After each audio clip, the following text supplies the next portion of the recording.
சீரோடும் சிறப்போடும் இங்கே ஏற்பாடு செய்திருக்கக்கூடிய மதிப்பிற்கும் மரியாதைக்கும் உரிய இப்பள்ளியினுடைய தலைமை ஆசிரியர் உள்ளிட்ட அனைத்து ஆசிரியர் பெருமக்களே, இந்த அக்கச்சிப்பட்டி பள்ளியில் எது நடந்தாலும் ஊரார்கள் திரண்டு வந்து அனைத்தையும் செய்வது ஒரு வழக்கமாகவே வைத்திருக்கிறார்கள். எனவே பள்ளி மேலாண்மை குழு உள்ளிட்ட அனைத்து பெற்றோர் பெருமக்களையும் வணங்குகிறேன். சிறப்பானதொரு விழாவை எப்போது எந்த ஒரு சின்ன நிகழ்வாக இருந்தால் கூட அது பிரம்மாண்டமாக நடத்தக்கூடிய ஒரு வாய்ப்பை பெற்ற ஒரு பள்ளி அக்கச்சிப்பட்டியா இருக்கு. இது இங்கு படிக்கக்கூடிய மாணவர்களுக்கு கிடைத்த ஒரு எப்படி சொல்றதுன்னா ஒரு அதிர்ஷ்டம், ஒரு வாய்ப்பு. இது எல்லாருக்கும் கிடைக்காது. அப்படிப்பட்ட ஊர் முக்கியஸ்தர்களை, பெற்றோர்களை நீங்கள் பெற்றிருக்கிறீர்கள், ஆசிரியர்களை பெற்றிருக்கிறீர்கள். அவர்கள் அனைவரையும் வருக வருக என்று நான் அன்போடு வரவேற்று, குறிப்பாக நமக்கு ஒன்றியத்தில் ஏதாவது ஒரு நிகழ்வு நடந்துச்சு அப்படின்னு சொன்னா அதுல அக்கச்சிப்பட்டி பள்ளியை நாம் புறந்தள்ளி விடவே முடியாது.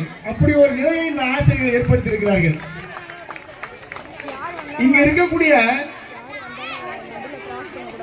அறிவியல் நிகழ்வுகளாக இருக்கட்டும், இல்ல கணிதம் தொடர்பான நிகழ்வுகளாக இருக்கட்டும், இடைநிலையில் இருக்கக்கூடிய ஆசிரியர் பெருமக்களா இருக்கட்டும், ஒவ்வொருத்தரும் முத்துக்கள் போன்று உங்களுக்கு கற்பிக்கக்கூடியவர்கள்.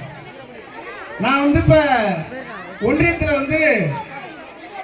எந்த நிகழ்வுகள் நடந்தாலும் முதல்ல நான் சொல்றது அக்கச்சிப்பட்டி பள்ளியை தான் ரெக்கமெண்ட் பண்றோம். என்ன காரணம் அப்படின்னு சொன்னா, இங்க மாணவர்கள் சொல்ல போறதில்லை. ஒரு கலை திருவிழா போட்டிகளா இருக்கட்டும், என்எம்எஸ் தேர்வா இருக்கட்டும், அறிவியல் இயக்கம் நடத்தக்கூடிய தொழில் தேர்வா இருக்கட்டும், எல்லாத்திலையுமே நம்ம அக்கச்சிப்பட்டி மாணவ மாணவர்கள் பெயர் இடம்பெறாத ஒரு பட்டியலே இருக்காது. இப்ப இதற்கெல்லாம் யாருக்கு நம்ம நன்றி சொல்ல போறோம் அப்படின்னு சொன்னா, நம்மளை இந்த கல்வியை போதித்த ஆசிரியர்களுக்கு தான் நம்ம நன்றி சொல்ல போறோம். அதானே? இப்ப ஆசிரியர்களுக்கு மாணவர்கள் எவ்வளவு நன்றி கடனா இருக்கணும். மாணவர்கள் எல்லோரிடமும் ஏதோ ஒரு திறமை உழந்து கிடக்குது. எப்படி ஒரு சிற்பி கல்லை சும்மா கிடக்கிற கல்லை செதுக்கி ஒரு சிலையா வடிக்கிறாரோ, ஒரு உருவத்தை கொண்டு வராரோ, ஒளிந்து இருக்கக்கூடிய அந்த உருவத்தை கல்லிலிருந்து எடுக்கிறாரோ, அதே போல மாணவர்கள் ஒளிந்திருக்கக்கூடிய திறமைகளை வெளிக்கொண்டு வருவதில் அக்கச்சிப்பட்டி பள்ளி ஆசிரியர்கள் திறமையானவர்கள். எனவேதான் நீங்க சிறப்பா அந்த பள்ளி இருக்குது. அதனால முத்தாய்ப்பாக இப்ப சமீபத்தில் நமக்கு எல்லா பள்ளிகளையும் ஸ்மார்ட் போர்டு கொடுத்திருக்காங்களா? எல்லா பள்ளிகளையும் ஸ்மார்ட் வகுப்பறை இருக்கா? இந்த வகுப்பறையை 4-5 ஆண்டுகளுக்கு முன்பே பெற்ற பள்ளி அக்கச்சிப்பட்டி.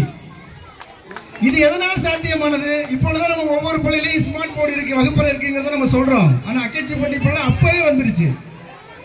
அறிவியல் தொழில்நுட்பம் எந்த அளவுக்கு வளர்கிறதோ அந்த அளவிற்கு அக்கச்சிப்பட்டி பள்ளி மாணவர்களும் ஆசிரியர்களும் அப்டேட்டோட இருக்கீங்க நீங்க. எனவே அதற்காக உங்களுக்கு நான் பாராட்டுதலையும் வாழ்த்துதலையும் தெரிவிச்சுக்கிறேன்.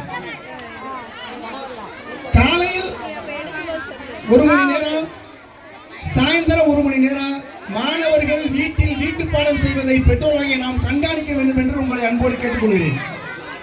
ஒரு நாளைக்கு நம்ம ஒரு மாணவர்களுக்காக, நம்ம குழந்தைகளுக்காக குறைந்தது ஒரு 2 மணி நேரம் வீட்டில் நம்ம ஸ்பெண்ட் பண்ணணும். அவ்வாறு ஸ்பெண்ட் பண்ணும்போது மாணவர்களுடைய கற்றத்தை நம்ம வலுப்படுத்த முடியும். மாணவர்கள் படிக்கின்ற அந்த நேரத்தில் நாம் தொலைக்காட்சி பார்ப்பதை தவிர்த்து அவர்களுக்கு வழிவிடவில்லை என்று உங்களை அன்போடு கேட்டுக்கொள்கிறேன். இப்ப மாணவர்கள் எப்போது நமக்கு வர்றாங்கன்னா, இப்ப சின்ன வயதுல குகேஷ் என்ற ஒரு மாணவன் இன்னைக்கு என்னவா இருக்காரு? குகேஷ் தெரியுமா? குகேஷ் யாரு? குகேஷ் யாரு? சதுரங்கத்துல 19 வயசுல உலக சாம்பியனா வந்திருக்காங்க.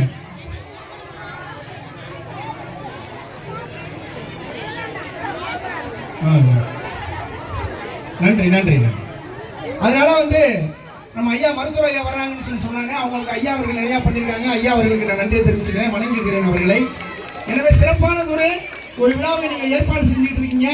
நம்ம சதுரங்க சாம்பியன் புகேஷை போன்றும் மூத்த ஒரு விஞ்ஞானியாகவும் ஒரு மருத்துவராகவும் இன்னும் பல பெரிய பெரிய பதவிகளை அக்கச்சிப்பட்டி மாணவர்களை அடைய வேண்டும் என்று வாழ்த்தி வாய்ப்புக்கு நன்றி பாராட்டி விடைபெறுகிறேன். நன்றி, வணக்கம்.